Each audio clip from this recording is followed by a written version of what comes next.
In the morning mist of Boston's suburbs lay an upscale residential area. Among the orderly rows of white houses, the Thompsons' two-story home stood out particularly. Beyond the meticulously maintained lawn wafted the fragrance of Margaret's carefully tended heirloom roses. The spacious garden featured a fountain, said to have been inherited from the previous generation. In the living room, breakfast time was beginning as usual. On the dining table lay a traditional American breakfast, lovingly prepared by Margaret. Bacon and eggs, whole wheat toast, and the Thompson family's hereditary silverware. Everything was perfectly arranged. "It's only natural to uphold this house's traditions," Margaret said, watching Linda's chopstick use with cold eyes. "Western meals have Western etiquette. Especially in this house." "Yes, you're quite right," Linda quietly corrected her grip on her fork. After 5 years of marriage, she still found herself struggling with the customs of this house. The proper manners befitting an upscale neighborhood, the complex rules of neighborly relations, and above all, the strict hierarchy within this house. "My son deserved a more refined woman," Margaret sighed, taking a sip of tea from her antique china. "David graduated from Harvard, and yet—" Her words trailed off, but their implication was clear. Linda, a mere office worker at an accounting firm, was deemed unworthy of the Thompson family status. Her state university education was a constant source of dissatisfaction in Margaret's eyes. "Mother," Christine's voice took on a wheedling tone. "I understand this house better than anyone. I'm the true heir to this house." The 29-year-old sister-in-law worked in real estate while living at home. 3 months after her broken engagement, she still hadn't recovered. Though she dressed in expensive designer clothes and seemed to lead an elegant life at home, there was always anxiety lurking in her eyes. "How can you be married when I can't even?" Christine's words were always tinged with envy. The pressure of fertility treatments, funded by her brother, seemed to be wearing her down. That evening, a family meeting was called. After 5 years of fertility treatments, Linda was finally pregnant. The dinner meeting at an upscale restaurant was meant to be a celebration, at least on the surface. "I'm pregnant," Linda announced, and David beamed with joy. As a successful IT company manager, he seemed to be savoring the joy of finally becoming a father. But Margaret's expression was clouded. "A home birth is safest," Margaret immediately insisted. "Thompson children have always been born in this house for generations. And we simply can't do something as unseemly as going to a hospital. We must consider what the neighbors would think." Christine, meanwhile, suddenly burst into tears. But I. Her 4 years of fertility treatments had yet to bear fruit. Rumors suggested that her engagement had ended due to this very anxiety. That night, rumors had already begun spreading through the neighborhood. The Asian daughter-in-law was pregnant, and a Thompson heir would be born. Margaret's friends were gossiping about it at their afternoon tea parties. Linda's purchased baby supplies kept disappearing. Baby clothes, diapers, bottle supplies. When questioned, everyone just shook their heads in denial. The second-floor nursery in progress had somehow become a storage room. "You should just do what Mother says, David," overwhelmed with overtime work, was distant to his wife's concerns. Traditions are important. Besides, we have Mother and Christine's situations to consider. The weight of monthly mortgage assistance and his sister's fertility treatment costs seemed to be binding his heart. Linda nodded silently. She already knew how to survive in this house. Her parents' home was a 3-hour drive away. But now, that distance felt impossibly far. After the pregnancy was discovered, Linda's daily life began to slowly distort.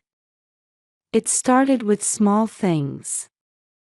The baby clothes Margaret had bought were all black. Black is practical. Stains don't show, she said with a cunning smile. Fearing crying at night, the crib was placed in the basement storage, and all toys were rejected as bad for education. The ultrasound photos from the obstetrician disappeared from the desk drawer. I haven't seen them, Christine's voice carried a hint of pleasure. Even when Linda brought new prints home, they would invariably vanish. Eventually, she began keeping important photos at her office desk. Items kept disappearing from the closet where birth preparation supplies were stored, week after week. Bottles, diapers, baby powder. You really don't take care of things, Margaret said. Even when Linda bought new ones, they would vanish somewhere. A neighborhood housewife discovered and used high-end baby items thrown away at the local garbage collection site. One morning, Linda found the pink baby clothes she had carefully chosen slashed to pieces. I wonder if a cat got in, Margaret feigned concern. However, everyone knew there was no cat in this house. The cut edges of the fabric formed a distorted shape, as if to strangle a baby's neck. The harassment extended beyond the house. Your daughter is making my son miserable. Late-night calls began coming to Linda's parents' home. Her mother asked worriedly, "Are you really all right?" On the other end of the line, someone could be heard quietly laughing. It always coincided with Christine's return home time. Anonymous accounts posted defamatory comments on Linda's social media. An unsuitable marriage, a stain on the family lineage, Asian poisoner. The writing style of the posts seemed familiar somehow. Margaret's usual tone, Christine's distinctive expressions. Going back through the accounts revealed obsessive posts dating from David and Linda's wedding day. Anonymous tip-offs were made to the accounting firm. False allegations that a pregnant employee was leaking confidential information. During the HR investigation, Linda found Christine's real estate company business card in her office desk drawer. I never handed out such cards, Christine's words were clearly lies. Interference with medical professionals also began. Linda's obstetrician started receiving anonymous complaint calls. Appointments were canceled by someone, and test results stopped arriving. Right then, a sudden decision for home birth was made. It's Thompson family tradition, Margaret declared imperiously. We can't trust hospitals. I know an excellent midwife. She's overseen safe births in this house for generations. Sarah Wilson was indeed an experienced midwife. However, her eyes revealed excessive deference to Margaret. Leave everything to me, no concerns, her words carried an unnaturally transparent quality. Then came the decisive event. David's overseas business trip coincided with the due date. "It's a project I can't cancel," her husband said apologetically. "Mother and the midwife will be with you, so it should be fine, right? Besides, this is a chance for promotion." At those words, Margaret's eyes gleamed ominously. Christine wore a smile that suggested she was plotting something. Their expressions revealed the joy of an awaited opportunity arriving. As the due date approached, the atmosphere in the house grew heavier. The black baby clothes placed in Linda's room. The previous generation's memorial photographs on the walls. And at night, the sound of whispered conversations downstairs. New locks were installed on the entrance, and Linda's cell phone frequently lost reception. One night, Linda accidentally overheard Margaret and Christine's conversation in the kitchen. "We can't let this child taint our family's blood." "Yes, Mother. We must do something about it. Taking the child away will be simple. Let's think of a way that won't be noticed by anyone." That night, Linda seriously considered running away for the first time. But where could she go? Her parents' home was far, and her friends lived far from this upscale neighborhood. Even if she wanted to call a taxi, her phone had no signal. The windows that should have been emergency exits had somehow been fitted with locks. The day before David left for his business trip, Linda made one final plea. "Please, cancel your trip. I feel like something terrible is going to happen." But her husband answered with his usual gentle smile. "Let's trust Mother. She's thinking of you. Besides, this work is important for our family's future." That night, moonlight reflected off the garden fountain through the bedroom window. Margaret's precious roses cast eerie shadows, like baring their fangs. And downstairs, someone was talking in hushed tones. Those voices sounded terrifyingly cheerful. Labor began at 6 in the morning, as the morning mist settled in. Linda awoke in the dimly lit master bedroom. A dull pain shot through her abdomen. The contractions were still far apart. Outside the window, a light rain had begun to fall, and Margaret's precious roses dripped with dewdrops. The inherited fountain's water made an ominous melody. "So it's begun." When Margaret entered the room, her voice carried an unnatural excitement. "I've called Sarah." She held what appeared to be some kind of herbal medicine package in her hand. The midwife, Sarah Wilson, arrived an hour later. Her expression carried a somewhat uncomfortable shadow. "Everything's progressing normally. But it will still take some time." At these words, Margaret cast a meaningful glance at Sarah. As the intervals between contractions grew shorter, the atmosphere in the house changed. Someone was quietly talking downstairs. Occasionally, Christine's laughter could be heard. At the entrance, a suspicious man pretending to be a delivery person repeatedly rang the doorbell, seemingly trying to check on Linda's condition. "Pain is natural," Margaret said coldly. "We've all endured it. Though with your lowly bloodline, you might not be able to handle it." By noon, the contractions were 10 minutes apart.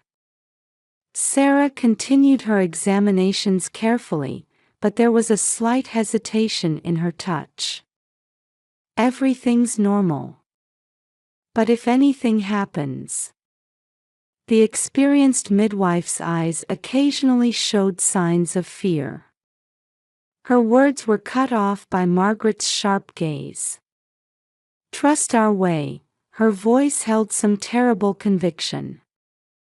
At 3 in the afternoon, Linda's screams echoed through the house. "Hospital. I want to go to the hospital." Sharp pains shot through her. But Margaret shook her head. "Are you planning to break this house's tradition? Or do you want to do something vulgar like your family would?" The water Christine brought as refreshment had a bitter taste. Linda instinctively refused it. "It's okay, I don't need to drink." A faint white powder had settled at the bottom of the glass. "How stubborn," Margaret's eyes narrowed. "You don't even understand this house's ways, yet you tricked my precious son into marriage." Her words dripped with years of hatred. By 6 in the evening, the contractions had reached their peak. Anxiety showed on Sarah's face. "Just a little more." "Push," her voice trembled. "I have children too." "So." The rest of her words were drowned out by Margaret's cough. "Maybe it's impossible for you," Margaret whispered. "Someone who doesn't carry this house's blood. Yes, you'll always be an outsider." An unusual tension hung in the master bedroom turned delivery room. The previous generation's photographs on the wall seemed to judge Linda with their eyes. The pile of black baby clothes cast ominous shadows. Christine was muttering something like an incantation under her breath. Is the baby okay?" Linda's voice trembled. A mother's intuition in labor warned of something terrible approaching. "Leave everything to us," Christine smiled eerily. "This child's fate is already decided." At 8 in the evening, the baby finally cried out. A thin but certain cry. Sarah efficiently completed the procedures and laid the baby in the crib. However, at that moment, her hands were shaking abnormally. "I must leave for now. I'll return later." Sarah left with an expression suggesting she had something to say. Her back showed signs of regret. She clearly hesitated while descending the stairs, as if knowing something irreversible was about to happen. Exhausted, Linda was drifting in and out of consciousness. The sound of rain echoed like a lullaby. However, even within that comfortable sound, some ominous melody mixed in.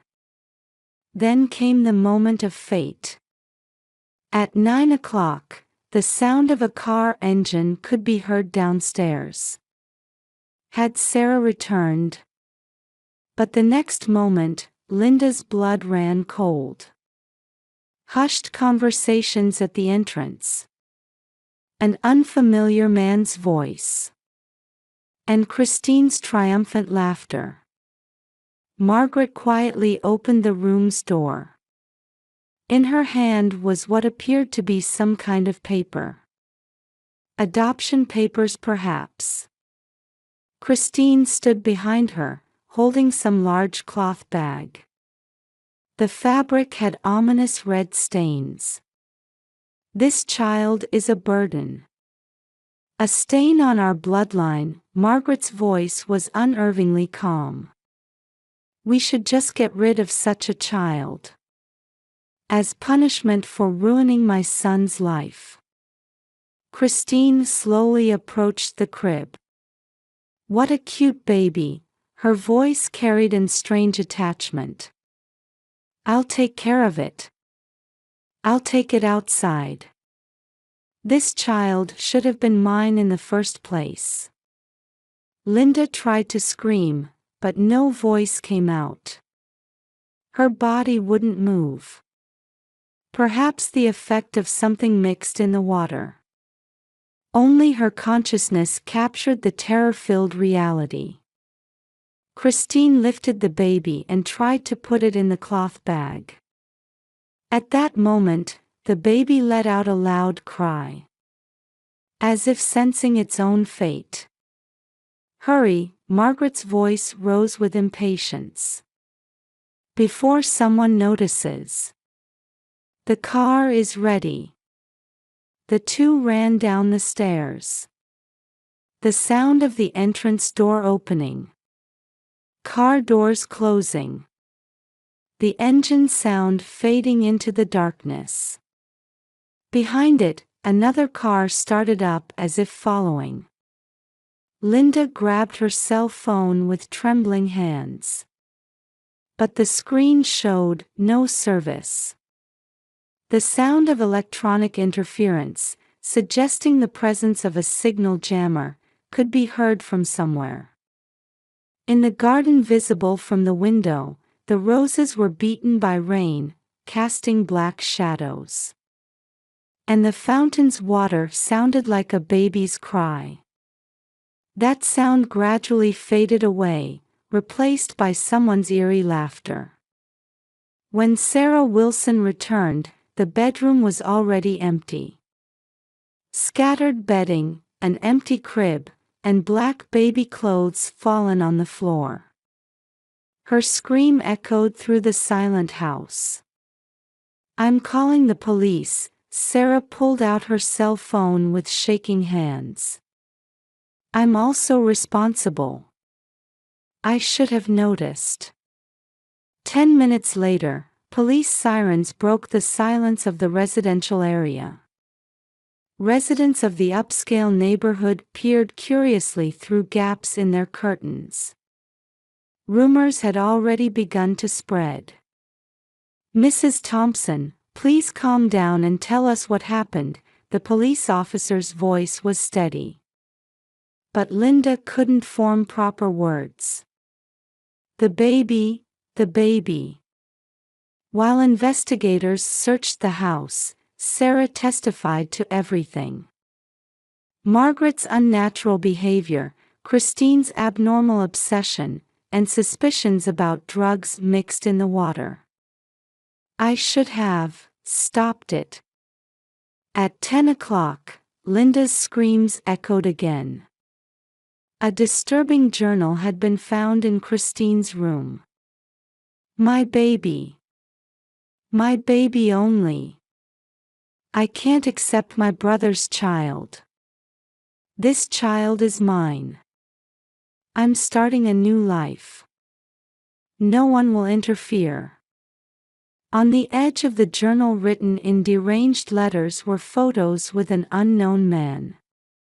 A scene that looked like a transaction in a dark alley. And the back view of a woman holding a baby. "We're checking the security camera footage," the police officer announced. 2 cars headed north. One black sedan. The other.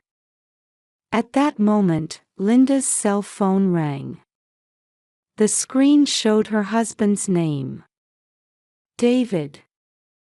"Linda. What happened?" Her husband's voice was distraught. "I got a call from your parents. Mother." Linda explained everything.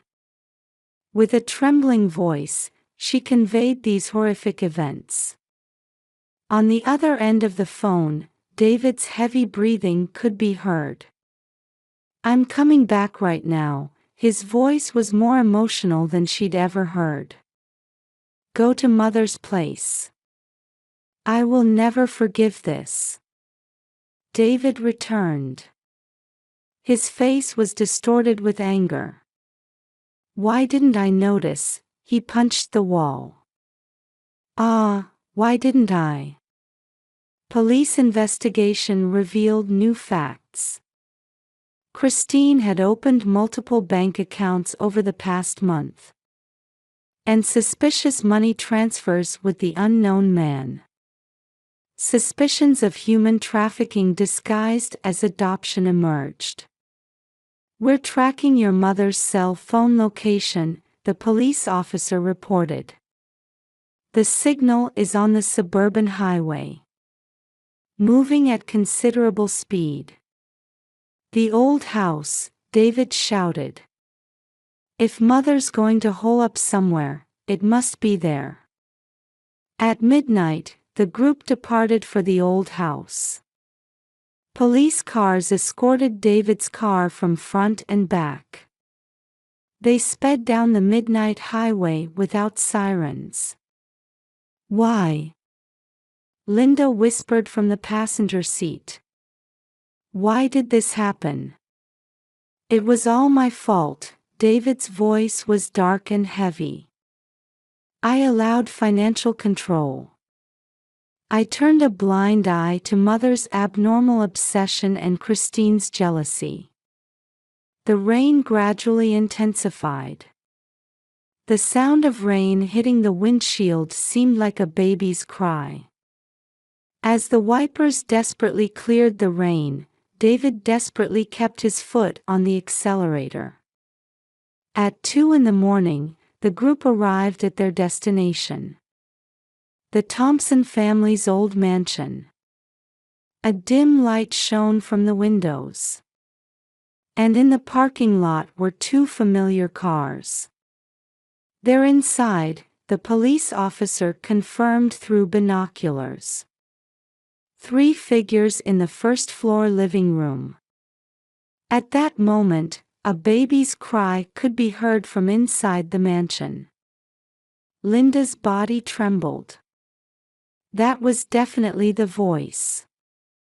"We're moving in." As police officers prepared their positions, David stepped forward.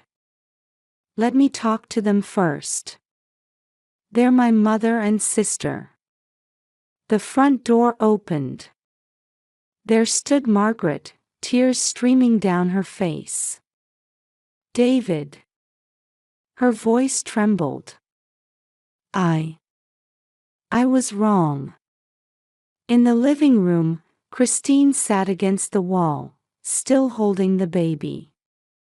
"Brother." Her eyes had an abnormal gleam. "This child should be mine."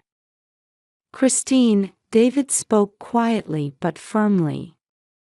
"Give the baby back." But I." Christine's arms slowly lost their strength. "I wanted a baby too. I thought it was for the house." Margaret sobbed. "For preserving the bloodline, but we did something unforgivable." As police officers carefully restrained the 2 women, Linda held her child. The small warmth. A steady heartbeat. That warmth confirmed that everything was all right. "Mother," Christine, David's voice carried quiet anger. "We're no longer family. This is the end." A week after the incident, David visited the old house with his lawyer. Margaret and Christine were still not out on bail. "All support will be terminated," he announced calmly. The stack of documents detailed the cessation of mortgage payments, fertility treatment funding, and renunciation of inheritance rights. "These are the last papers for our family." A "for sale" sign already stood in front of the White House in the upscale neighborhood. The roses were beginning to wither, and the fountain remained still. The neighborhood buzzed with rumors about the attempted kidnapping. "To think the Thompson bloodline would end like this," the elderly neighborhood ladies whispered. But those 2 went too far. Christine's real estate company immediately terminated her contract. Her fertility treatment savings would likely be seized as settlement money. The amount would significantly constrain her future. "I needed a baby," her words during interrogation made the police officers shudder. "Even if I had to take someone else's child." The rest wasn't recorded. Margaret fainted upon hearing her son's decision. "This house has our history." But her words reached no one's heart. She who had once prided herself on her upper-class lineage now lived alone in a modest suburban apartment, barely maintaining her lifestyle with part-time work.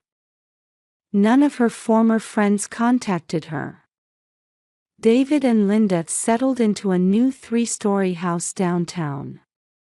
Bright sunlight streamed in, and the crib was fitted with lovely pastel-colored bedding. "No one will ever take our happiness away again," David vowed while holding the baby. Free from years of family pressure, his expression had regained its serenity. Relations with Linda's family were also healing. "You really did well," her mother's words brought Linda to tears. Her parents now visited on weekends. The baby grew steadily. Its smiles gradually healed the dark shadows of the past. The new family photos reflected genuine bonds, not bloodlines or traditions.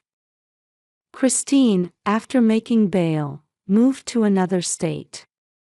All her social media accounts were deleted, and she reportedly started a new life under a different identity. Rumors suggested she had given up on fertility treatments and was exploring adoption. Margaret's fall was more dramatic.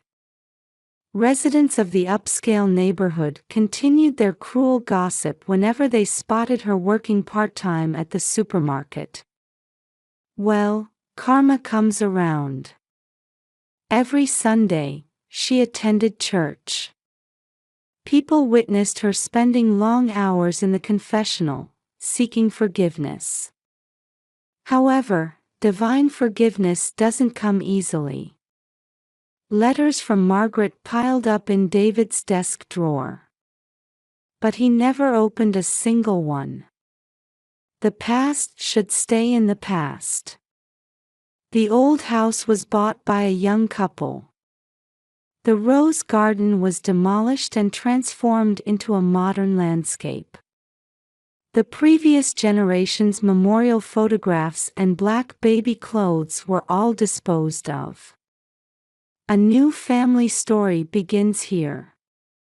A tale of true bonds, freed from the pressure of bloodlines and traditions. The family photo displayed in the living room, showing the baby's smile, suggested a bright future. Sometimes, David would mutter to himself, "I never noticed until the end. Mother and sister's madness. But this is our new beginning." A year after the incident, Linda became pregnant with their second child. This time, no one's pressure, no one's madness would threaten this happiness. The new life surely foretold a new morning.